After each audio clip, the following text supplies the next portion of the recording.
You know, some stories are so powerful, they just stop you in your tracks. And the story of Yusra Mardini, a Syrian refugee who literally swam for her life and then went on to the Olympics, is definitely one of those. But today, we're not just going to tell her story. We're going to peel back the layers, piece by piece, to see how you can turn an incredible narrative like this into a really powerful argument. All right, let's dive in. I mean, just listen to that. This one quote captures the impossible choice she was facing. Either stay in a war-torn home she called hell, or risk absolutely everything for just a chance at a future. The stakes don't get any higher, and it's that raw, honest emotion that makes her story so unforgettable. So, you feel that, right? That emotional punch. But how do we go beyond that initial reaction? How do we actually engage with a story like this on a deeper level to build a real understanding and a solid analysis? Well, that's exactly the challenge we're going to tackle today. The tool for this job is something called a text-dependent analysis, or a TDA. And really, the name says it all. Your analysis, your entire argument, has to depend on the text itself. No outside opinions, no, well, I think. It's just you, the story, and the evidence you can pull directly from it. So here's our game plan. We're actually going to model the structure of a 5-paragraph TDA essay right here, together. We'll start with the absolute most important part, the thesis statement. Then we'll build out 3 body paragraphs with solid evidence. And finally, we'll wrap it all up with a conclusion that really packs a punch. Let's get to it. Everything, and I mean everything, in a great essay is built on the thesis statement. It's not just a topic, it's your specific argument about that topic. Think of it like a roadmap that tells your reader exactly where you're taking them. Okay, so where do you even begin? A great way to start is to find a big theme. When you read Yusra's story, one word just jumps off the page: resilience. Right? I mean, she has this incredible ability to bounce back from hardship. But just saying resilience isn't an argument, it's just an idea. We have to be more specific. So let's sharpen this up. Step 1, we've got our theme, resilience. Step 2, let's add some specifics from the story itself. She's facing a war, she's on this incredibly dangerous journey, and now for step 3, the magic part, we form an actual argument. How was she resilient? The story makes it so clear. Her background as a swimmer was absolutely central to it all. Now we're getting somewhere. And check this out. This is what you get when you put those steps together.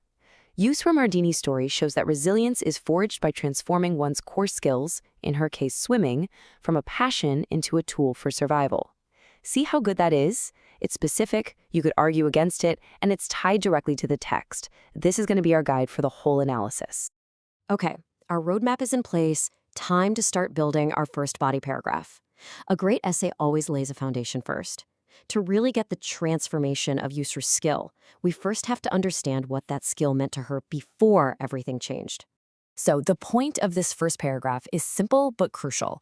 We need to establish that swimming wasn't just a hobby for her. It was her entire identity, her life's dream. It was who she was. And here's our direct proof from the text. Wow, this quote is just so powerful. It doesn't just say the pool was destroyed. It shows us how the war literally ripped her away from the most important thing in her life. She calls it torture. That's how we know how much it meant. So let's break down what we just did. We used that piece of evidence to prove our point. Swimming was her core passion. We've connected that personal loss to the bigger horror of the war. And most importantly, we've set the stage for our main argument. This is the skill that is about to be completely transformed. All right, paragraph 1 is done. Let's move on to our second body paragraph. This is where we get to the absolute heart of the story and the core of our thesis, that terrifying sea crossing where her whole world changed in an instant. The point of this paragraph is laser-focused.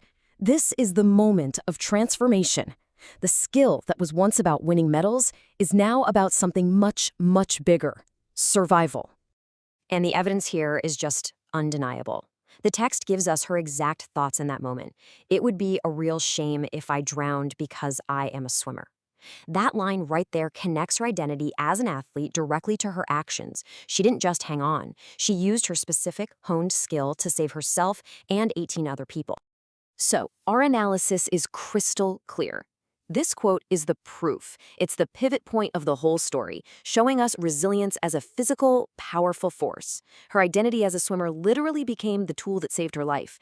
This is the strongest evidence for our entire argument. So her skill went from a passion to a survival tool. But hey, the story doesn't stop there. Our third body paragraph is going to explore the final stage of this transformation, looking at what her swimming became after she finally reached safety. I absolutely love this slide. It shows her entire journey in just 2 short phrases. On one side, the pool in Damascus is a place of loss, a dream destroyed by war.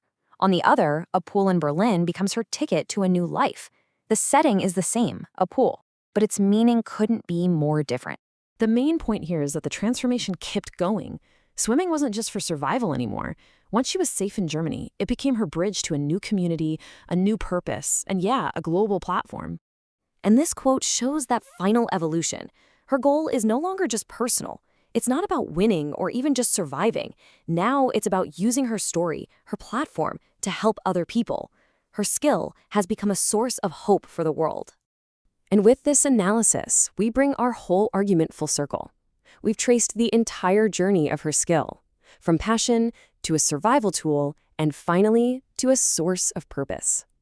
This proves that real resilience isn't just about getting through something terrible. It's about building a new, meaningful life on the other side. Okay, we've built our argument with 3 solid evidence-backed points. Now it's time to bring it all home. We need a powerful conclusion.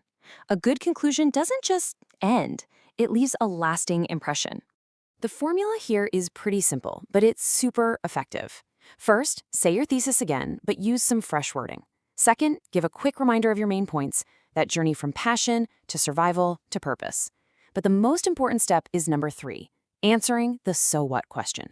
Why does this all matter? And that really leads us to the final thought here. Yusra Mardini's story is incredible, and it teaches us so much about resilience.